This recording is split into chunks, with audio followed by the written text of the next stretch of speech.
So in this position, the king is on the third rank from the opponent's back rank, third rank, and the rook is on the fourth rank.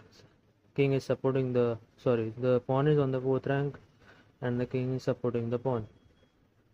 And now you might wonder that we need to just get the rook behind the pawn. So that's the general known kind of rule that rooks belong behind the pro, uh, promoting pawn or the only pawn on the board. But in this case, it's not going to work. Let's see if that stuck. Let's see how it doesn't work. So we play this because we can't just go here. The king takes it, so we go here. And now he pushes the pawn. Not really. This if he does this, we can go here.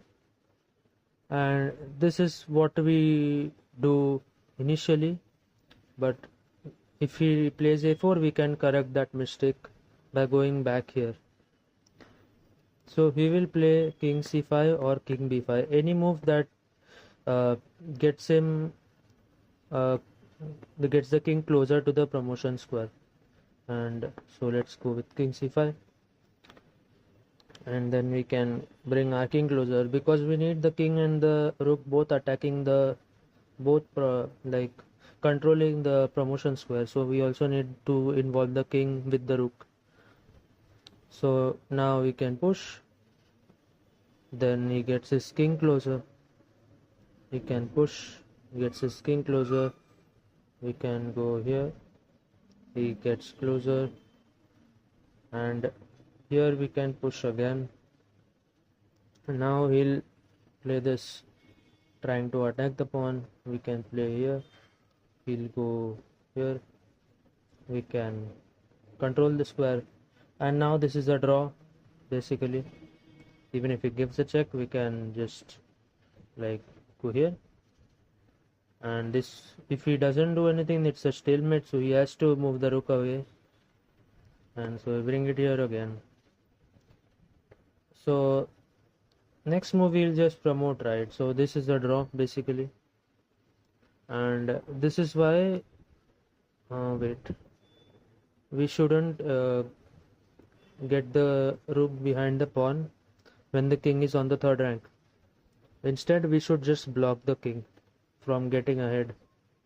So earlier what we had seen, when he played a4, we had to we got our rook back to g5, and so first we need to play g5 so that king doesn't get closer to the promotion square.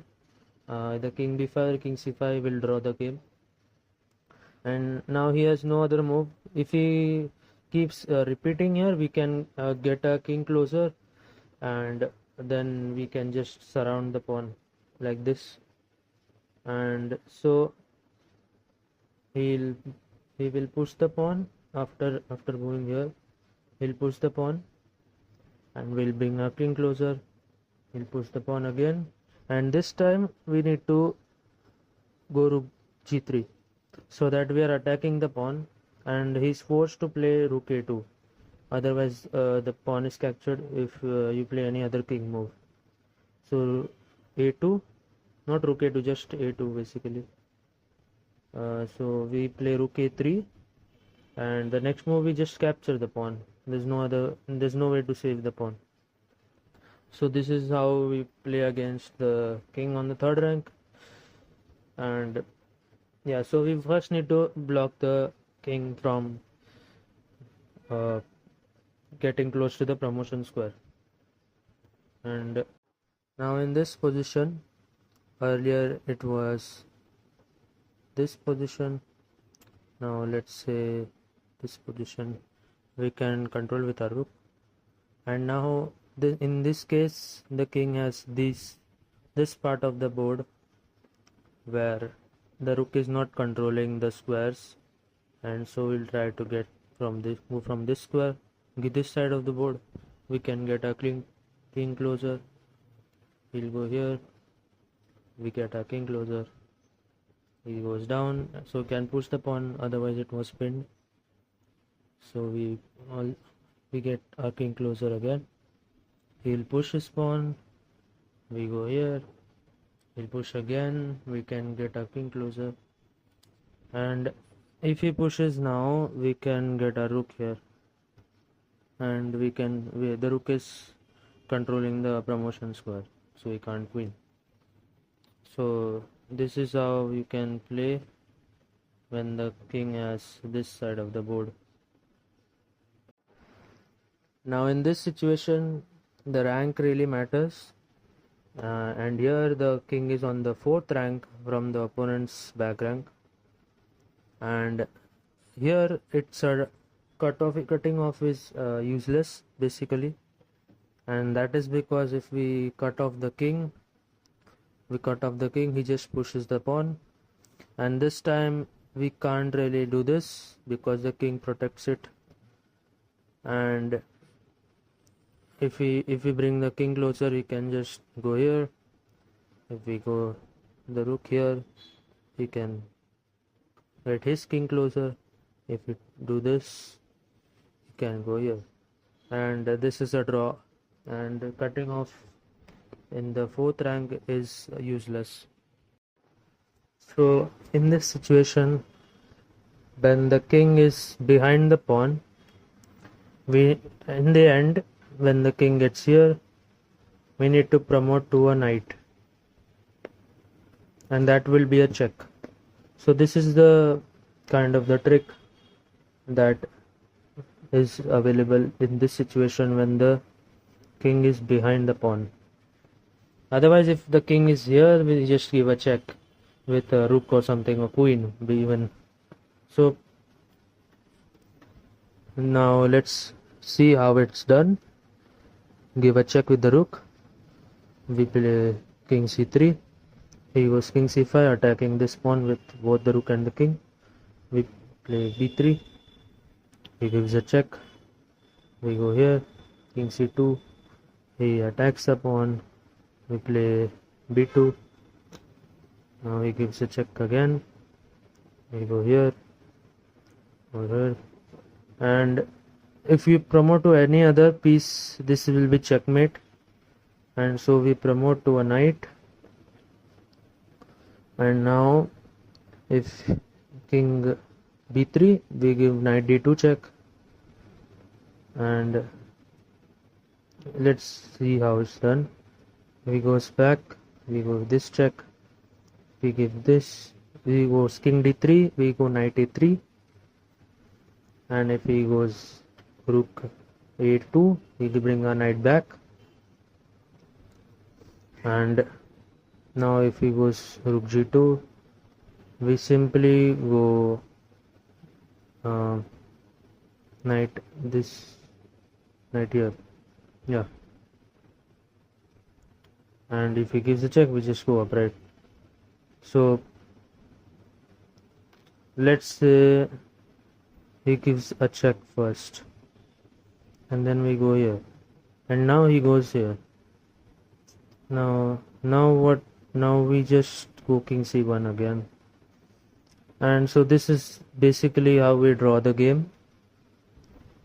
When it's any other pawn except the rook pawn, and the king is behind the promoting pawn. Now when the king is so far up in the position, after you give a check, king comes here.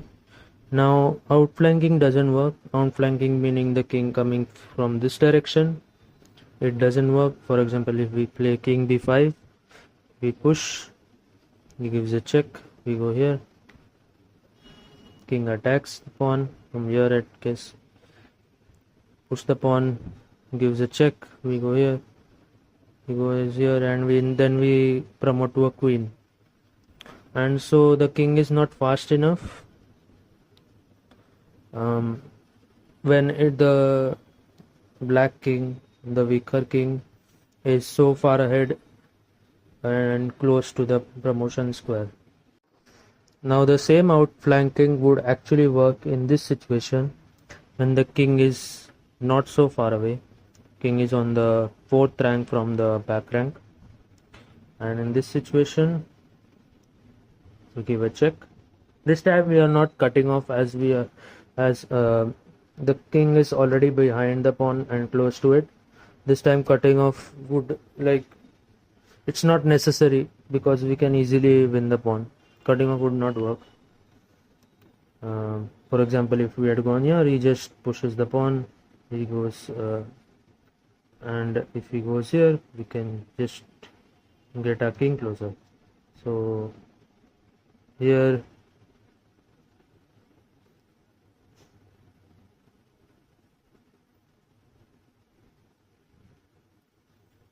like this we can get our king closer. So let's go with the outflanking.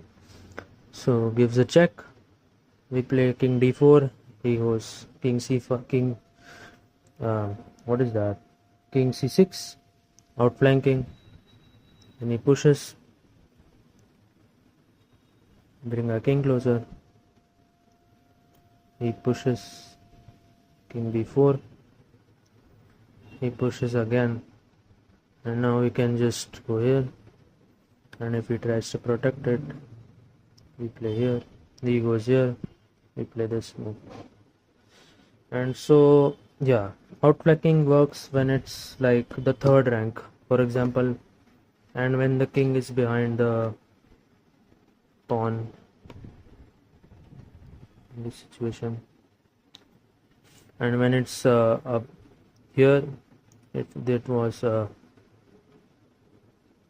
example this situation, yeah, now it wouldn't be possible. Now we have to just not, this is a draw basically, so because we just under promote one knight and we can keep giving checks, and yeah, that's why when it's on the when it's here, when the king is on the 4th rank, then we can outflank. I'll be talking about this position tomorrow, and that's all for today. Thanks for watching.